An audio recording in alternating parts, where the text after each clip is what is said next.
Welcome back. We were discussing on what happens when a fault occurs at the bus bar of a system. That is very same as our first case explained. So under steady state operation, the rotor angle was at delta 0 and my steady state power is equal to PE0 is equal to PM0. That value will be equal to Pmax into sine delta, whereby Pmax is equal to EV by XD plus XL. Okay. So at this instant my fault occurred. Okay, fault occurred at this instant. And what happened when fault occurred at this instant?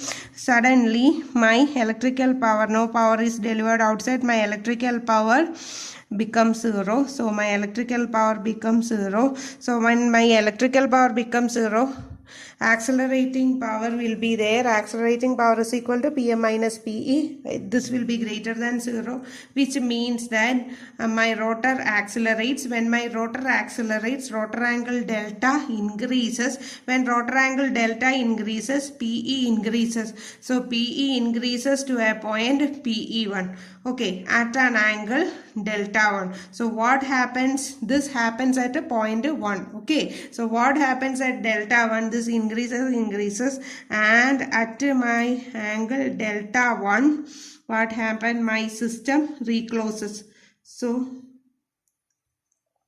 at an angle delta 1, my system recloses, or post fault, my fault is cleared.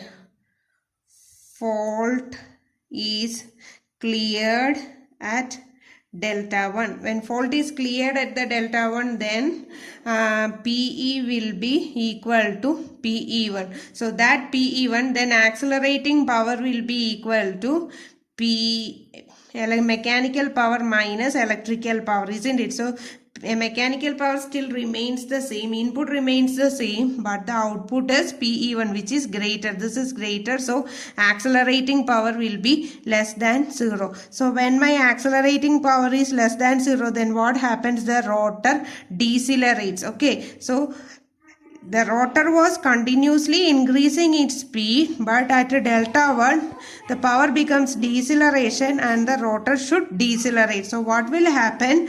The delta will continue to increase. This is point 1. After point 1, the delta will continue to increase because of the inertia, but the rate of increase was very less. And it will increase. Finally, it will come to a I assume that here finally it will come to a point. At point 2, what will happen? The d delta by dt, the rate of increase was positive, that becomes equal to 0. That means the increase of the delta is slow down, and then what happens? Because of the decelerating power, here it was acceleration, but here it is deceleration. So because of the decelerating power, my omega r decreases. So what will happen when omega r decreases?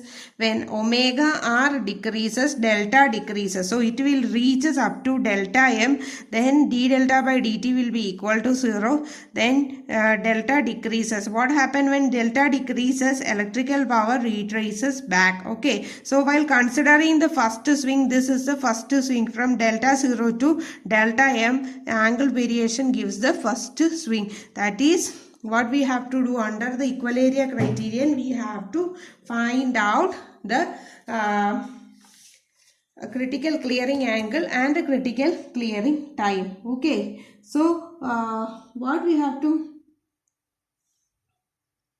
find out is, we have to find out critical clearing angle and critical clearing time. So we have to apply this equal area criterion. Under equal area criterion, we know that, what is it? Under equal area criterion, we know that area under the accelerating power should be equal to, area is integral PA d delta should be equal to 0. Okay, so the area under the curve should be equal to 0. So first, what are the factors that depending upon the area of the curve? First factor depending upon the area is this vertical axis. That is, the factors are shaft power or steady state power, Steady state power, electrical power, all the depends on the area. Then in the horizontal axis it is rotor angle delta. It also depends on the time. Then the area also depends upon the maximum power transfer. These are the factors on which the area of the curve depends on. So equal area criterion, under equal area criterion we have to say integral PA d delta is equal to 0. What is it? The variation is from integral delta 0 to delta m. Okay, so delta 0 to delta m, Pm minus Pe. Pe is P max sine delta 0 into d delta should be equal to 0.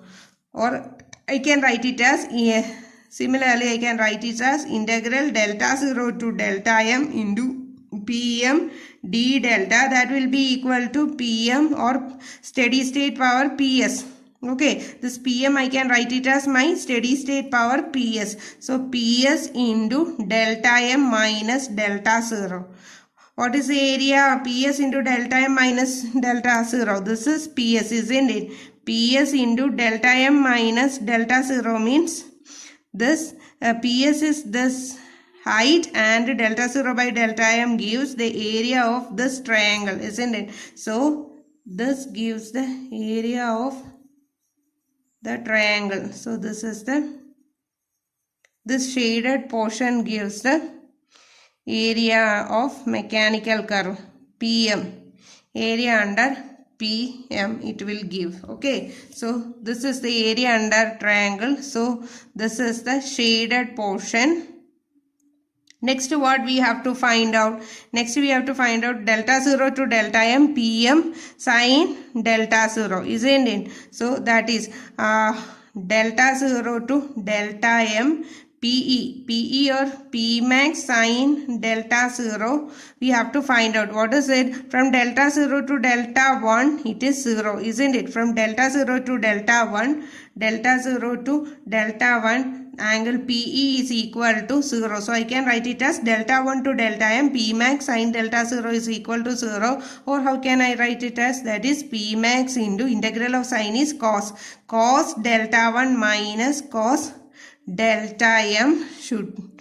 Okay, so I can write it as P max into cos delta 1 minus cos delta m. If we are equating these two, how can we write it? That is same as our original case, that is Ps into delta m minus delta 0 is equal to P max into cos delta 1 minus cos delta m. Okay, so how can I find out delta 1? Cos delta 1. Delta 1 is the instant at the clearance of the fault. Okay, so cos delta 1 is equal to Ps by P max, or I can write it as, what is Px by P max?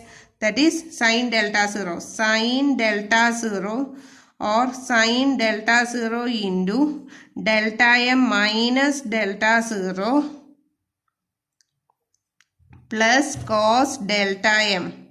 Okay, cos delta 1. So how can I write it, my delta 1? Delta 1 is equal to, let me take another paper.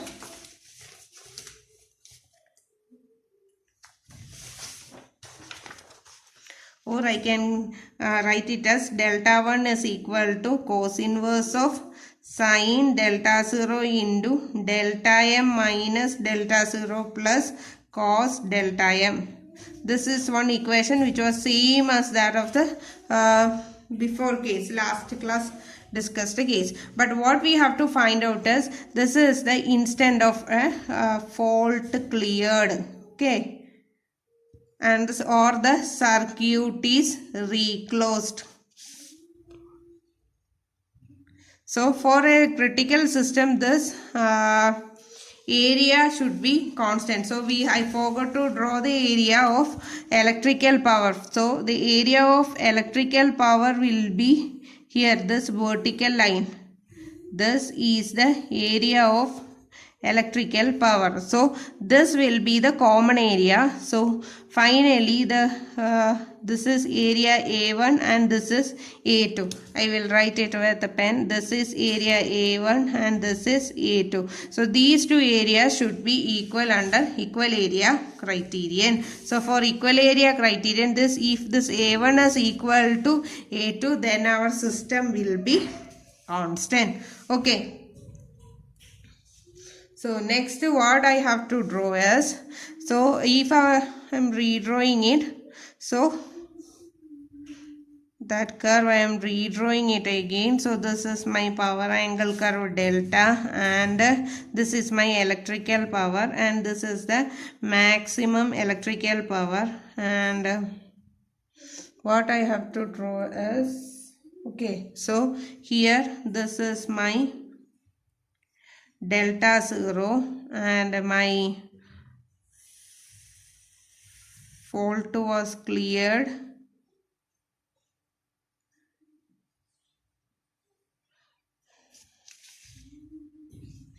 So my fault, before I have drawn such that area A1 doesn't seem equal to A2. So here delta 1, this is my fault cleared, and it will be after. This is my delta M. Okay, and so this is my PE1 and this is PE2. This was my initial case steady state. Then the circuit is reclosed at instant 1 and it reached up to point 2. Again it went back. Okay, so what is the area? The area was, this was the area A1 and this was the area A2. This A1 should be A2 to equal, so that the system will be equal. Okay, this is the stable case. What is the worst case? In the worst case scenario,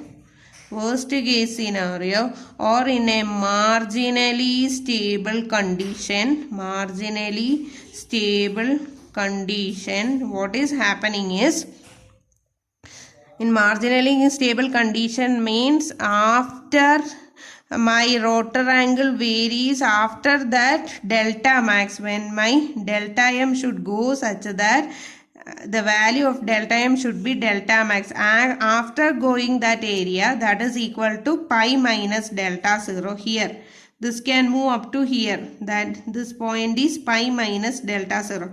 After this pi minus delta 0, if the angle varies, then what will happen? There will be acceleration only, because the applied mechanical power or input is at this point. If my electrical power, if my angle delta increases such that when it comes here, the electrical power will be less than my applied input. So in this area, there will be only accelerating power. In this area, PA will be always greater than 0. So the rotor increases only, there won't be any decrease. So under the system will be unstable. Under this portion, the system will be unstable, or it won't come back to synchronous. So the maximum possible variation of my angle is pi minus delta 0. Okay, so under the worst case, the delta max possible is pi minus delta 0 or if this delta M is equal to my delta max, then what will be this delta 1? Delta 1 corresponds to my critical clearing angle. Okay, that is the maximum rotor angle variation possible after the occurrence of the fault and before the taking the remedial action. That is the instant between the fault and clearance, or the critical clearing angle can be defined as the variation of the rotor angle between the instant of fault and its clearance. Okay, so that is critical clearing angle. And what is this delta max? Delta max is the maximum variations possible before the system going outside the synchronous. So delta CR should be less than delta max, so that at delta CR the fault will be cleared, and then the oscillations will be damped out after some time and before this delta max. Okay, so under worst case scenario, delta 1 is equal to delta CR. So how can I rewrite my equation? Delta CR is equal to cos inverse of sine delta 0 into delta m is delta max. That is delta max is pi minus delta 0. So pi minus delta 0 minus delta 0 is pi minus 2 delta 0 plus cos into pi minus delta 0. What is cos pi minus theta? That is minus cos theta. So sine delta 0 into pi minus 2 delta 0 minus cos delta 0. So this is the equation for critical clearing angle, and from this critical clearing angle we can find out the critical clearing time. If delta CR is a critical clearing time, then the time taken for the rotor angle to vary from delta 0 to delta CR gives the critical clearing time. Okay, so last class what I have written is, I have written my swing equation m into d square delta divided by dt square is equal to accelerating power, or I have written as that is d square delta by dt square is equal to pa by m. Then I have integrated both sides, then again I have integrated. So I have done double integration and I have found out my time period. Okay, here what I am using is just a simple equation for laws of motion. What was our equation? We know that S is equal to, we have studied S is equal to ut plus half at square, where S is the distance. Here it is a rotationary motion, so the angle, distance covered is the angle, that is delta. So S is delta is equal to ut. Ut is the distance, initial distance, isn't it? S0, or I can write it as delta 0 plus half into what is area, what is acceleration A? It is alpha. Alpha into t square. What is t? T is equal to same t square itself. Okay, so alpha into t square. This is the equation for motion. Okay, then what is this delta? Under this case, delta is equal to delta CR is equal to what is delta 0 plus half into what is alpha? Alpha is d square delta by dt square, that is equal to pa by m. Pa by m into t CR, critical clearing time in square. Okay, so then how can we find out our equation? For TCR, it is very easy. TCR square is equal to delta CR minus delta 0. Delta CR minus delta 0 into 2m by PA, isn't it? So if I am rewriting it, this is TCR, critical clearing time, I get it as root of 2m by PA into delta CR minus delta 0. Okay, hope you understood. Then what is this? M was our inertia constant, isn't it? So M was our inertia constant, and we can convert it into h by 2 pi f. Have you remember all those equations? H by 2 pi f. We can convert it in the form of h by 2 pi f. Okay, d square delta by dt square conversion I have already told you. So instead of using integration, this is very easy by using our laws of linear motion. Then what I have to tell you is, so we have found out two equations, that is delta CR and TCR, critical clearing angle and critical clearing time. And also I should make you remember that the area under the curve depends on, area of the curve depends on factors like steady state power, electrical power, then horizontal axis like real time or rotor angle variation, and also it will depends upon the maximum power transfer capability. Okay, in these conditions you have to note that the reactance will not change. Both cases, when the fault occurs at the bus bar, we can see that the reactance remains same before the fault, and after the fault the reactance is almost the same. So only one graph is there. Now we have to discuss what happens when a fault occurs in the middle of a transmission line. What happens when a fault occurs in the middle of a transmission line, or what happens when a fault occurs in a double circuit transmission line. Okay.